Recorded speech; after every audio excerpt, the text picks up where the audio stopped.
My path was very linear.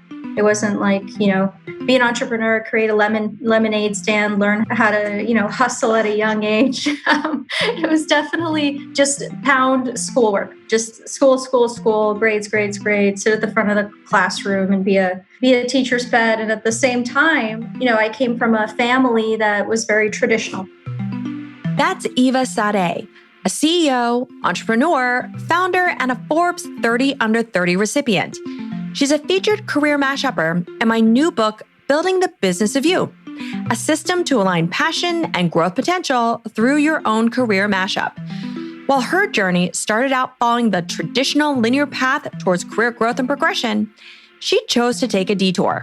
She parallel pathed her way towards entrepreneurship and subsequently defined a career that could leverage all of her talents and interests, all while hedging against risk, being fluid, and still taking a systematic approach.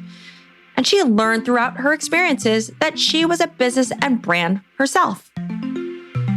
These cliche, it sounds, I am a brand. You are a brand, Connie. We're all brands of ourselves, and we're all our own startups. I mean, we have needs. We have a back office of a support system. We have the money we produce. We've got our daily procedures, like wake up, brush your teeth, make your bed.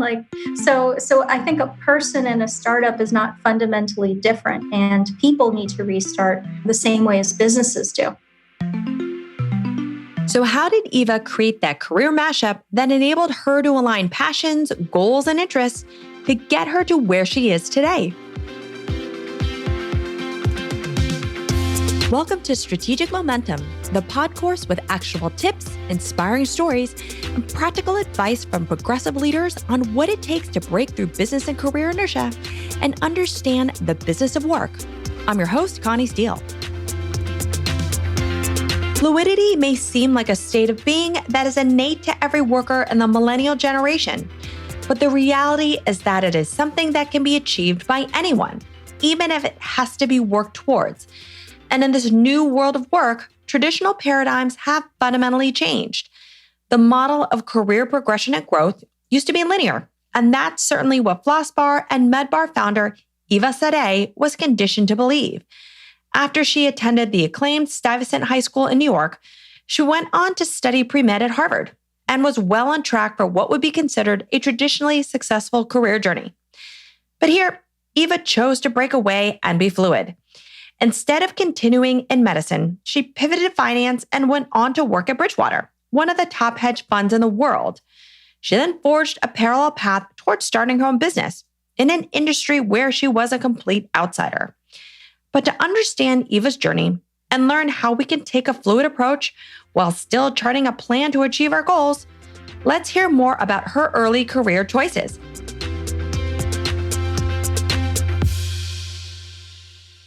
I came from Poland to America with my family of 6.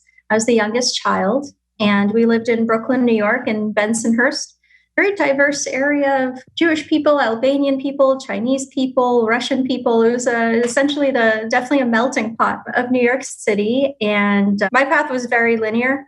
It wasn't like, be an entrepreneur, create a lemonade stand, learn how to hustle at a young age. It was definitely just pound schoolwork, just school, grades, sit at the front of the classroom and be a teacher's pet. And at the same time, I came from a family that was very traditional. So I was raised to cook and clean and be a housewife. I recently got engaged, but I'm still not a housewife. See, happy ring. Not a housewife. So anyway, I went to Stuyvesant High School. It's a magnet school in downtown New York City, and just ran as fast as possible on the track team and studied as hard as possible to get into Harvard undergrad. I was pre-med first, and then I saw how much debt my siblings were in. So I didn't want to be in a ton of debt, especially from an immigrant family. So I studied economics, and the reason I did was because I saw everyone else doing it.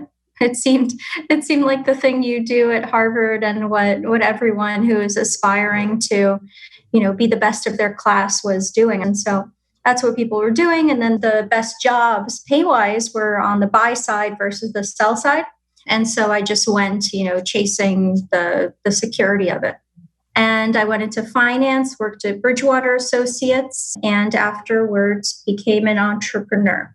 And it's not like you joined any hedge fund. You joined Bridgewater, which is very well known. Also, not just because it's a top hedge fund, but specifically it has a unique culture. So, what are those key things that you learned that have continued to shape your career while you were at that company?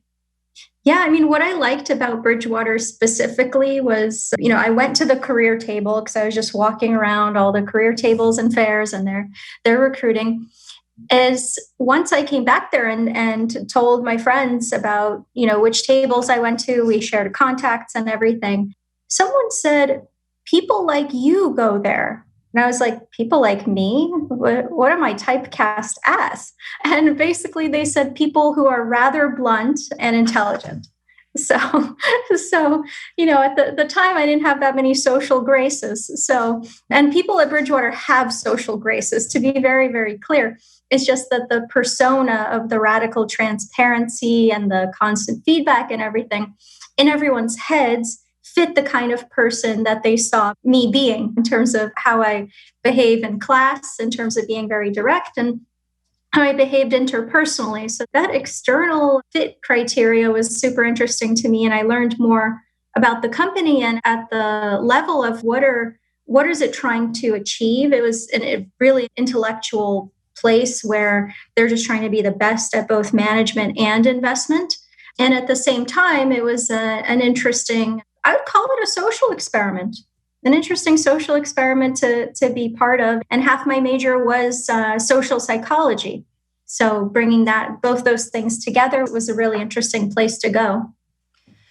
So is it fair to even say early on that you are mashing up various interests and almost natural skills, just elements of who you are, to an environment that seemed to be the right fit that leveraged all those things? That's right. I looked at who am I, what's the environment, and then what can the environment help me grow to be as well. You can't change the core of who I am, but what are some things I can learn over there? I mean, your first job out of college is gonna shape you, not just from your professional resume, but from who you are, because you're still impressionable. I mean, I was an early graduate. I think I was 21 when I graduated, so could barely go to the bar during recruiting, which was a little limiting. And so what I saw there was not just, okay, it echoed who I am, but also it has a big focus on systemization. How can you make everything a machine? How can you make it a process? How can you make it repeatable? Because it's a hedge fund that's been successful for 40 years plus, beating the market very much on average. And so how can I learn what that means and what the ethos of who I am can translate into that kind of success? This element of systemization, continual improvement, would you say that also was just a natural draw, given that you happen to be a championed runner in high school, as you had mentioned to me earlier when we had a chance to talk? And so being a high-performing athlete also has elements of that too. I mean, the competitiveness is one thing, but just to be able to continue to strive and build and get better, there is an element of systemization too. Yes, when you're an athlete, your body becomes a system. What you feed it and what you do with it, and how well you follow your coach's advice generates your success. So it's very similar to that. And then afterwards, like once you get to a level of a regular athlete to top ranking athlete, it starts being more psychology. Because your body can perform. If there were injuries that were at least too strenuous, you've learned kind of where the level is. But after a while, it's psychological. And the same thing with Bridgewater. Like you come in and you get your fit. You're at a level of a good athlete. And then how do you become an excellent athlete? Well, it's not just your coaches, your people at work, but it's also the time you take for yourself and resting and reflecting and journaling to get those things to actually stick. And it's tough, like being an athlete and like being an intellectual athlete. at Bridgewater, it's definitely like you start out thinking you can do it, thinking that you can do it, and then you reach a pit of despair where you're like, oh no, I learned too much about myself as an intellectual athlete. Oh no, who am I? And then you gradually dig your way out of that to establish who you are and learn from that experience. So it makes you tough. Sounds like it. And it also sounds like that it's this continual development ultimately of these hard skills, but also the soft skills all along the way. So just as an athlete, when you mention it's mental and it's self-reflection, I mean, that does translate also into important soft skills, which are not always very specific. It is the sensing, feeling, and psychology of things to know how to best engage with people, how to lead people, how to steer a team, and so forth, coupled with developing brand new areas of expertise to help you do your job. Yeah, I would agree with that. And I'd say when it's soft skills, what is the bare bones soft skill? It's not freaking out. Uh, honestly, like if you can just achieve like emotional stability in difficult environments, that's when you can layer on leadership. Because if you don't have that baseline, I don't know, you can't read that many books about social psychology if you can't enaction them. So that's just critical. So taking so many punches to the face gets you at a level where, at Bridgewater, you could be a leader, but then externally, you're getting punches to the face, but at least less frequently. And then you're really thriving at that point.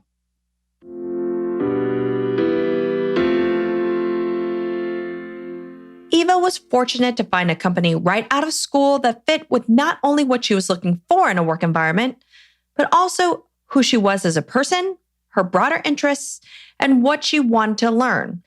And although Eva started from the perspective that a traditional linear route was more advantageous to take, her experience at Bridgewater wasn't a straight line. In fact, she explored various roles to find what stuck. And that was all valuable when it came time to start her own entrepreneurial venture. I could weave a story through there of what I learned and where I pivoted, but mostly I just didn't know what I was going to be doing. I was just trying things because when you're a young person, you just want to learn, and I was there to really learn. So everything bumped into another thing where I started in tech, but I wasn't that good at coding, but I was reasonable at product management. And there was a cool project and I got to lead that project. And then, I understood process improvement, but I felt it was career limiting. So I went into investment and took the amazing world-class investment program. And after I did that, I was just getting itchy being there for 4 years. So it was just a mishmash. It wasn't anything planful, I would say. How do you feel that's helped you in terms of being able to test and learn your way now as you have developed your business? I definitely say the shape shifting is really important, like being able, and when you're at Bridgewater and you change roles, you change departments, you have to do a clean start places. So while I was a kid, that's not like my parents were in the military and I had to have a fresh start at school every couple of years because we moved to a different country. But when you move roles a lot, it's like going into somewhere where you don't know everybody. You're roughly familiar with how society operates over there, but you're put at different projects and you know where you succeeded and failed. It's almost like you were a startup in each of those roles, and then you found out what you do well and poorly, found a new opportunity, and then need to establish it. So, I mean, my business is a frequent pivoter, to say the least. Almost sounds like you recognized early on that by having these different pivots, you were the business of you itself, and it was always a work in progress, and defining what those goals are to get you where you wanted to go. Yeah, I mean, as cliche it sounds, I am a brand. You are a brand, Connie. We're all brands of ourselves, and we're all our own startups. I mean, we have needs. We have a back office of a support system. We have the money we produce. We've got our daily procedures, like wake up, brush your teeth, make your bed. So I think a person and a startup is not fundamentally different, and people need to restart the same way as businesses do.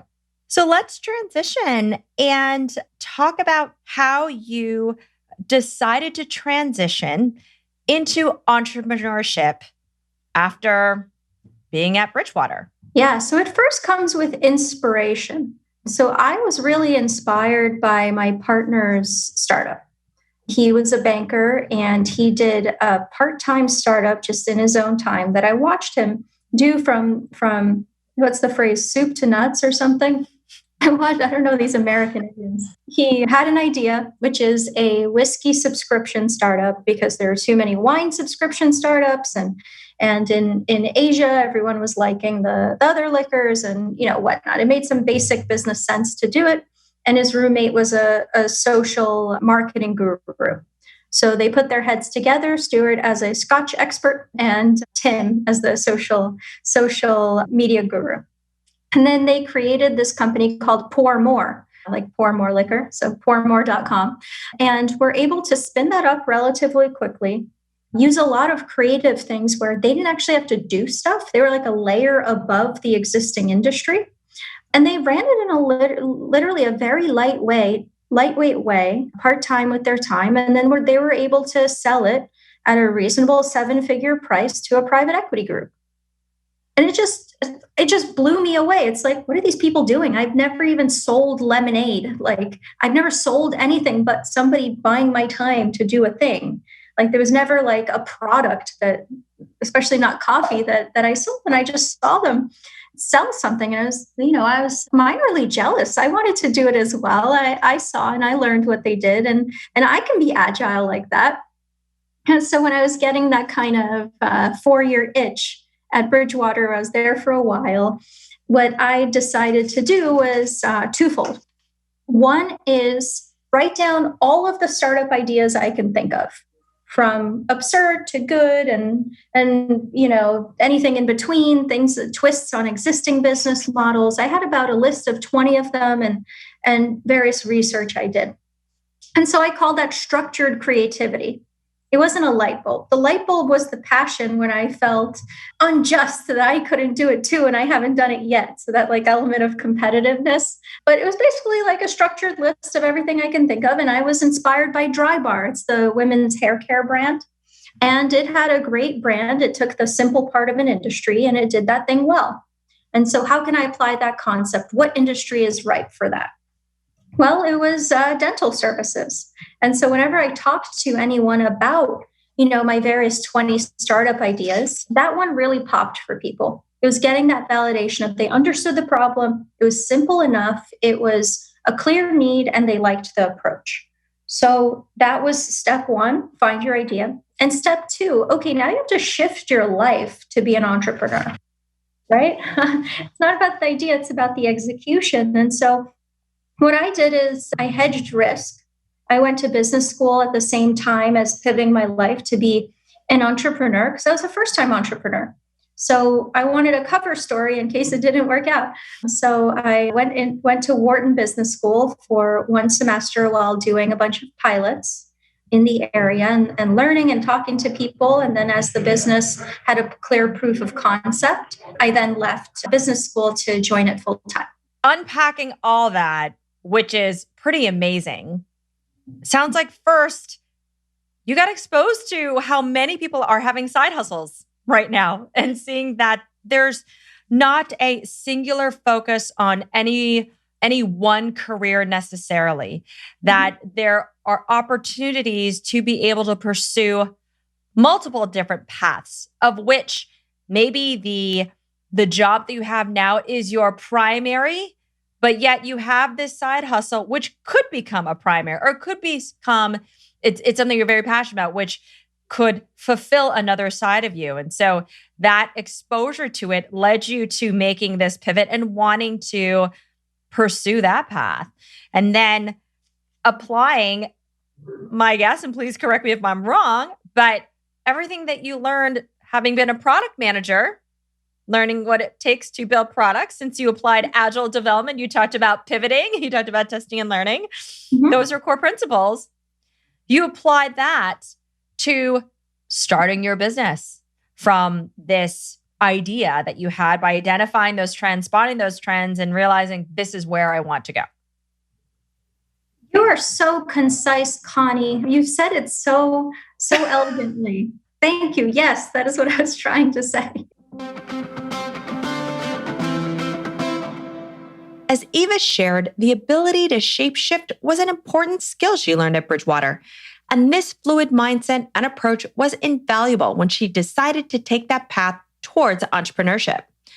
Plus, she knew what it took to build a successful side hustle and saw the fulfillment it could bring as she watched her partner's startup grow. This experience inspired her to try this route for herself once she identified the market opportunity to fill. Soon, she began taking systematic steps to making her new dream a reality. This structured creativity sets her apart from other entrepreneurs. While many have a eureka moment and hope to keep the idea to themselves, Eva's methodical approach to brainstorming involved identifying trends, making lists of ideas, and then soliciting feedback on her potential ventures. So it first started with talking, frankly.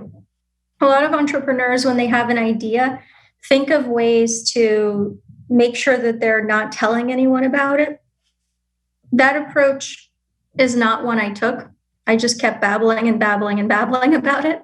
And because I knew I can beat competitors to the market with this. I knew I had the passion and I figured out roughly how to do it and all of that. And if there's a copycat, I analyzed the market, that the market's big enough to handle, all 10 of us. So that was, how I really kicked it off. And the resources I put together were actually family. Like I grabbed my sister to come do it with me. I had interestingly, I've been through a lot of co-founders and none of them fit well with me. I've learned that, on myself, I like to be the founder. I love having advisors. And then I love having employees and I love having my family help because I know they're ride or die type people. I'm not good at management peers for some reason. It makes me nervous. I get stressed. I don't like equals. And I don't think it's because I'm not humble. It's just like, I don't know. I just freak out by not having the level of authority I would want to and needing to agree when I'm more of a trailblazer. So I put together basically those resources to kick it off. So what's interesting to me is that at the end of the day, you don't have a background in dentistry or the dental field. Mm-hmm. You're a complete outsider, which I'm sure led to various roadblocks along the way. So tell us about those challenges that you faced in gaining traction that you were looking for. Yes, that's a great question because I think it's gonna help. This answer is gonna really help people. So I was an industry outsider, which means people didn't trust me. And given I was trying to do something in the industry and disrupt the industry, I would say a key thing is you're coming in to disrupt it. I don't know. They don't like that word. So I've actually kicked it out of my vocabulary. But that's the truth, right? So you've learned not to necessarily use the word, but in reality, you're changing the game. Yes, I learned it. And I learned actually what language to use to make them comfortable with the disruption. So yes, I disrupted the industry. Okay, I'll admit it. And so one way I was able to do that was to just, again, that calmness. So a lot of dentistry and thought leaders operate on forums. So there are dental forums and a lot of people are throwing beer cans. There's like, who's this crazy millennial that created Jiffy Lube for your face? Like, what is she doing? Low quality of care, not thought out, illegal, like anything they can throw at it when like, clearly I did the legal research. And so that kind of thing of like responding really calmly to criticism and not getting into a fist fight was really important because then the people on the sidelines, the ones who aren't responding in the forum, but are just watching it, then they privately message you and then they want to talk to you. So even though in the front you're getting hit, they see you're not wavering. And then they want to talk to you. So getting the quiet people to come around and direct message you is important. And then the second thing is borrowed credibility. This is a concept that some people do naturally, but I've finally labeled it. It's basically if you're not the expert in something and you're going into some kind of meeting or a talk or any real interaction with the industry, investors especially, right? I'm an outsider. I needed investment money. And I would actually just take someone who is credible with me, pre-game that they are supposed to basically state their credibility at the beginning. And then where there are questions they know I know the answer to defer them to me. And so they'd constantly be throwing it at me, even though they're the expert, which then created that social proof that I'm in fact an expert as well. So I would take someone credible, usually a male, because that's just a reality as well, and have them state their credibility at the beginning, but pre-game with them that for questions that they know that I know the answer to and have a threshold of understanding, they would kick it back to me. So then them deferring to me would then create that social proof that would enable me to then answer those questions and establish my own credibility. So that was a psychological principle I put together from learnings in social psychology and the grappling with just reality that Bridgewater kicks into you.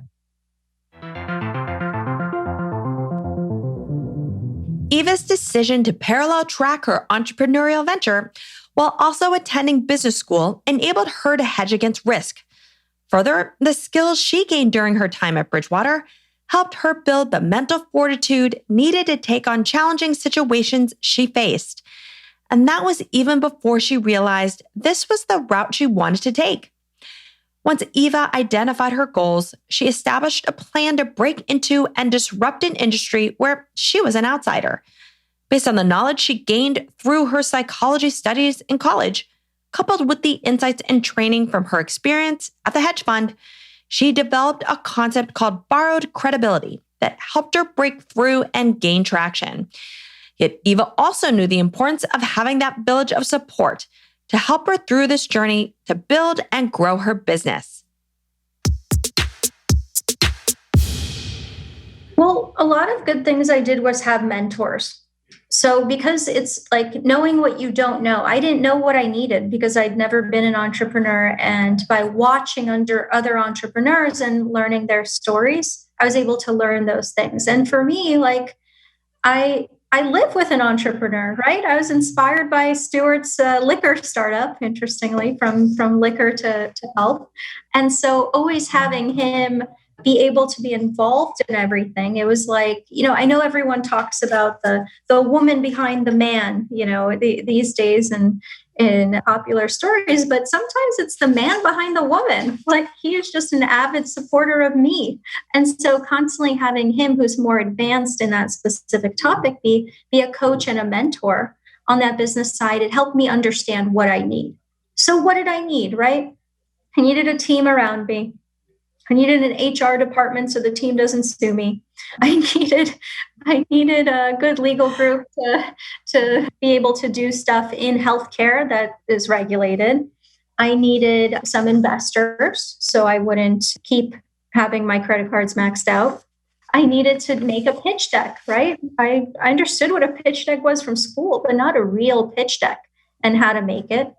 And I needed to raise that capital, how much to raise, how do you even structure that? Having that person on tap was really important to me. And there's a lot of people who want to mentor startups. There's even programs at major banks where people who are working at major banks, they've got a little bit of that entrepreneurial risk. They're not going to leave, but they highly want to be mentors to young entrepreneurs. So places like Morgan Stanley and UBS have excellent mentors for people. I was just lucky because my mentor was at home. Well, there was another term that we had talked about, by the way, and you called it contentless management. So share that a bit more, which does tie to what you said, but I just thought it was so great that you had branded it, I guess, or kind of used that term in that particular context. That's a good thing to come out of Bridgewater. And they use that term very much, which is, if you're not an expert in something, how do you manage it?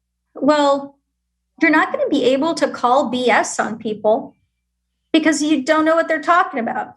So you need a threshold level of understanding. So, understand the topic 70% to be able to manage people doing stuff in it. Like that's your threshold of understanding. But when it comes to the details and the plans and your most important decisions, what you could do is really pit the experts against each other. And so if you, rather than having one expert you depend on that's perhaps overly proud of their expertise and isn't going to unravel and ask those questions, have the other expert in them have a conversation in front of you and try to break it down.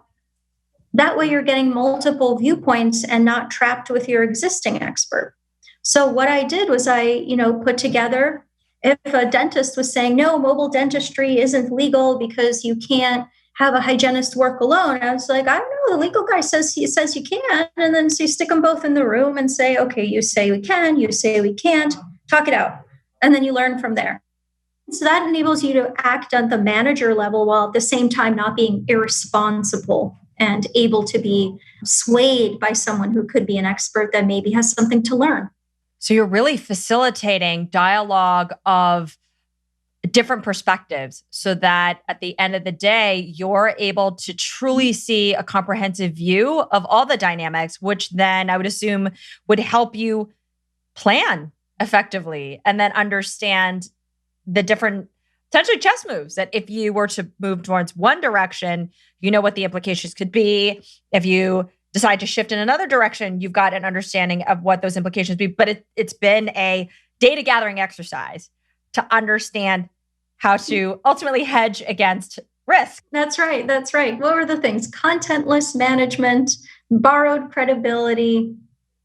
And then I think the third is just raise capital so you can fund all this activity. I think were just all really important things. And so how much of an inhibitor was fear in this whole process of bringing your business to life? And how did you deal with it? Let's see, fear. I think I just got past fear. And how did you get past fear? I already went through the hump of realizing I'm taking a risky path in life.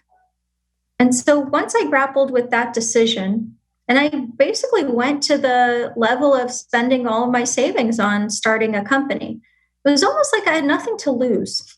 So like, what am I afraid of? Exactly. Like once you take that leap, you're more likely to take other leaps. So for me, it wasn't really fear of being an entrepreneur and fear of failure. It could be at times fear of embarrassment, though. Like I know if like I was embarrassed about something, I'd feel bad. So it's that threat. It's that like human response. Like what on Maslow's hierarchy of needs, what do we need? We need at the bottom security. Being able to sustain yourself, eating. All right, I got that at least. I know that I've got that. And if I don't have that, at least I have some kind of social safety net. But the next level is belonging. And so it was super key to me to feel like I belong in the dental community and that I'm not overly disruptive, even though I am, but people respect my view and people like me. That kind of like social aspect was something that I was afraid of. And if anything, I was taking that made my heart beat. It's those kinds of chances to get out there. For many today, there is a desire and even a need to have optionality and flexibility versus being singular, focused, and limited. For Eva, that was vital as she knew she couldn't always control the uncontrollable when it came to business and in life. So optionality is important because things don't always go your way. There's variables you can control, and then there's variables you can't control. So having some options from different business strategies you can employ, different even hedges in life, like go to business school while you start a startup, is just really important to remain calm, frankly. And as I said earlier in the podcast, the remaining calm is the first like stepping stone of leadership because you can't apply theory if you're panicking. And so for me, creating options like makes me more calm because I know I can switch to a different thing if one thing doesn't work out. And I've applied that principle by going from med bar or floss bar to med bar, having the optionality there. A few other crazy secret things that we're going to do soon. And also, so in life with the hedge of business school versus not business school and doing a startup. And then also an early career. So going, as pre-med at first, but didn't want to be in debt. So how did I end up in medicine with that kind of view of wanting to create healthcare outcomes? Well, I just did it in a different way than medical school. Different ways to start a business or be involved on the business side of medical. So finding those alternate paths such that you don't feel stuck is very emotionally rewarding. Is this notion of finding multiple paths so you don't get stuck something that was always innate to you, even when you were young, before going into college and especially before going into Bridgewater? Or it's something that you learned once you're at Bridgewater and then also then applied to obviously your endeavors going forward? I think for me, it was innate because it's how I saw my parents operate when we got to this country. So they each had multiple jobs. We made sure to have my dad be the super of the building so we don't have rent and then have another job and always trying to get those multiple streams of income. And, same thing for me in terms of in high school when I wanted to get into Harvard so I'd get a scholarship and not have to pay. It was the hedge of run as fast as possible, run that mile got fire behind you and study really hard at the same time. And let's see which one pans out. Both of those were strategies. I don't think I ever pigeonhole myself into doing one thing now that I think about it.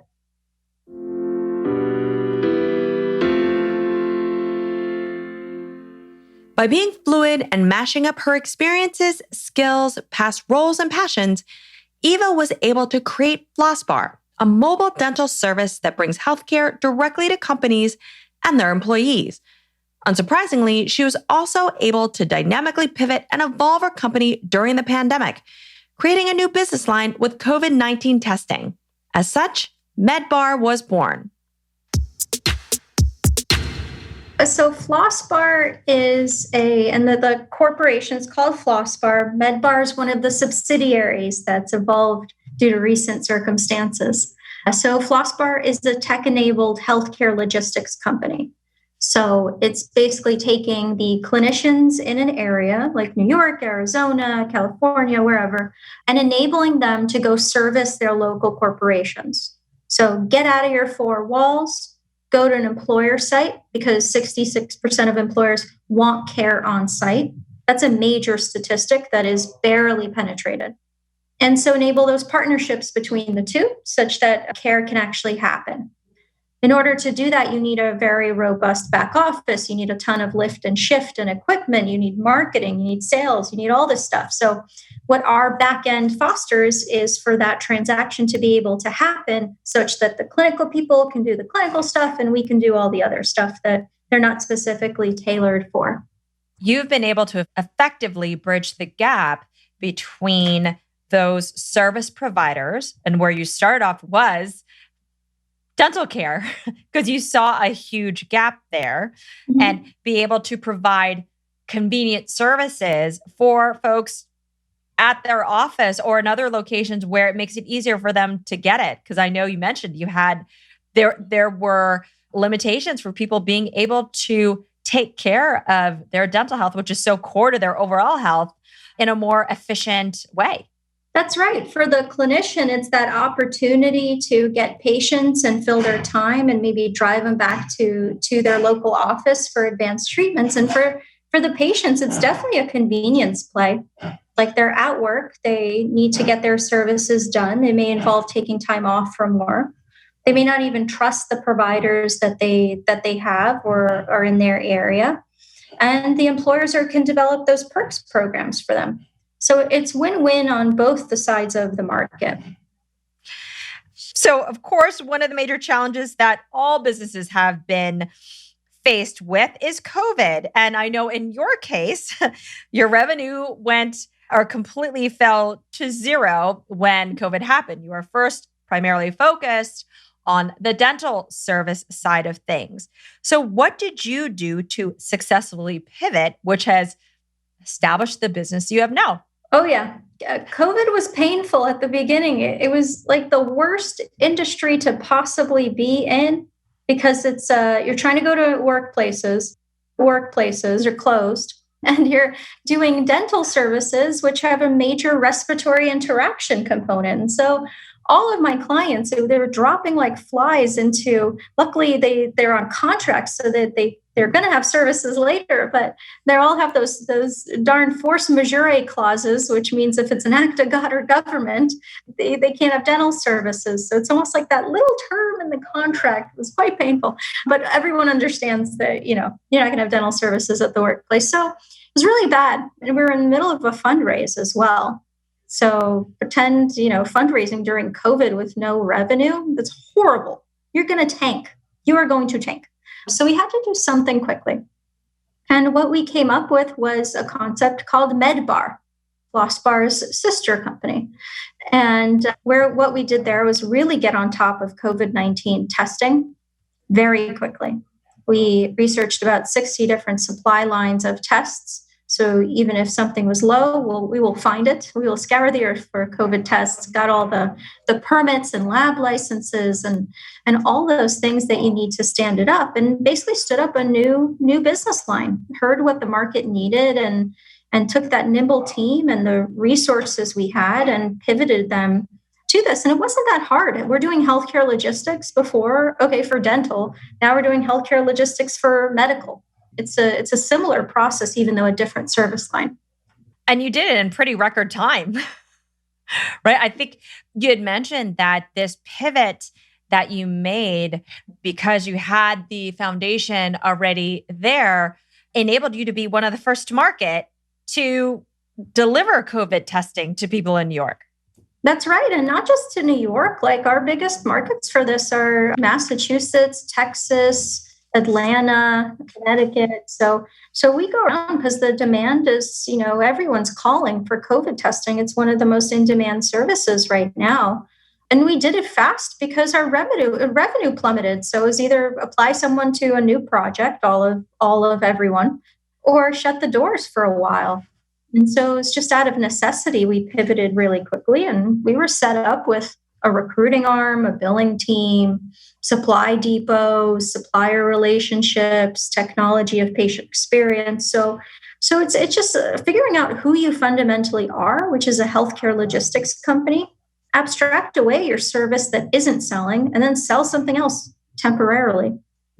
What's incredible is that it immediately opened up essentially a line extension for you guys, because I know you'll still offer dental services, which is where you started. You started small, or you could say, it's the whole testing and learning product development. Start small, go with that MVP.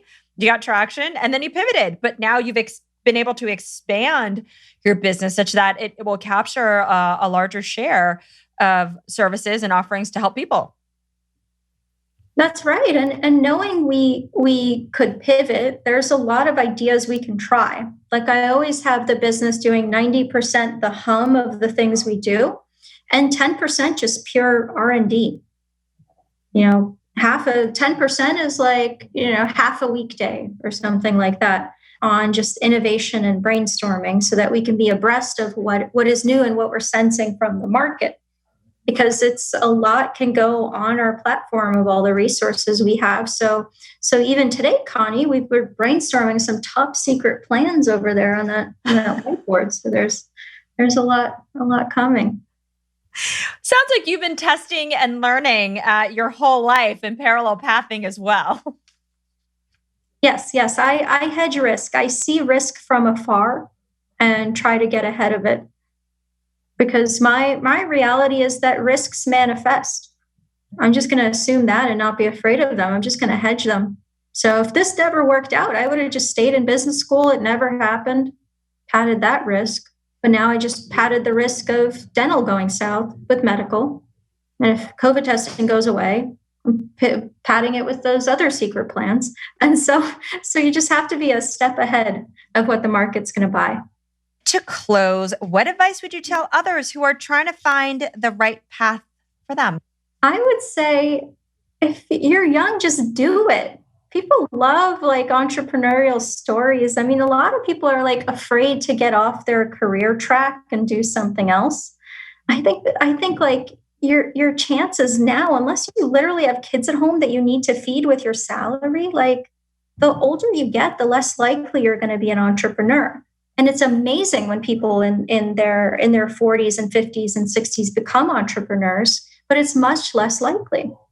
So for me, I was, on a track where I had saved, by age 26, I had saved $250,000 in my bank account from working and saving. And I was faced with a choice. Like, do I then, put that in my 401k, have it vest, keep getting raises, et cetera? Or am I just going to blow it all in a startup and see what happens? I mean, once you take that leap, you took that leap and you're going to be proud of yourself for the rest of your life. So I'd highly recommend some risk tolerance. People, just take some risks. And finally, what's the best way listeners can connect with you? Sure. So my email is eva@flossbar.com.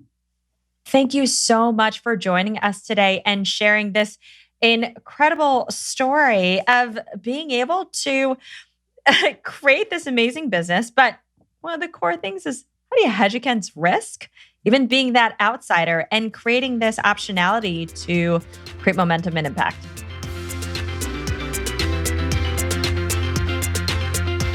What I love about Eva's story is that she's always applied a systematic and strategic approach to achieving her goals, while at the same time staying fluid.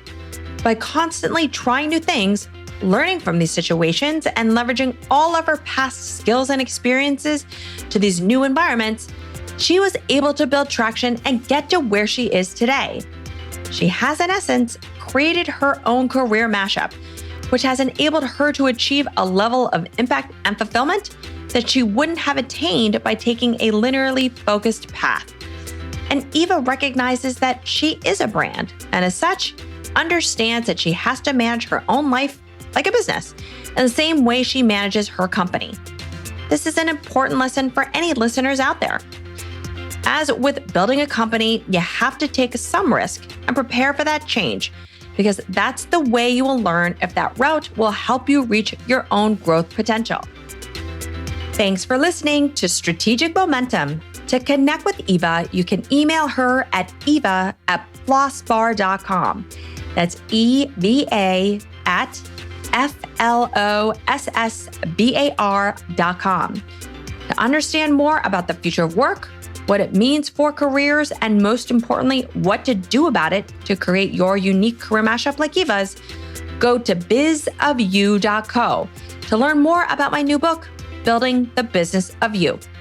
In the book, you'll learn how to employ a dynamic strategic planning process to help you be the CEO of you, while also discovering the compelling stories of other career mashuppers like Eva that will inspire you towards action. The book is available on Amazon and Barnes & Noble. If you like what you heard on the podcast, please subscribe to the show and share this episode with friends and colleagues. And of course, we always appreciate ratings and reviews. You can also get show notes, links, and more tips and advice from this episode at strategicmomentum.co. I'm Connie Steele, and you've been listening to the Strategic Momentum Podcast.